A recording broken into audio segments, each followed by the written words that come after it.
هو الله الذي لا إله إلا هو عالم الغيب والشهادة هو الرحمن الرحيم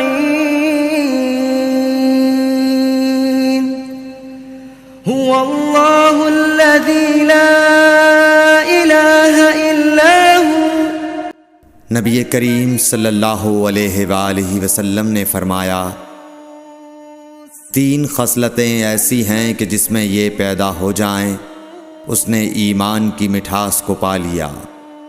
اول یہ کہ اللہ اور اس کا رسول اس کے نزدیک سب سے زیادہ محبوب بن جائیں، دوسرے یہ کہ وہ کسی انسان سے محض اللہ کی رضا کے لیے محبت رکھے، تیسرے یہ کہ وہ کفر میں واپس لوٹنے کو ایسا برا جانے جیسا کہ آگ میں ڈالے جانے کو برا جانتا ہے۔ صحیح بخاری حدیث نمبر 16۔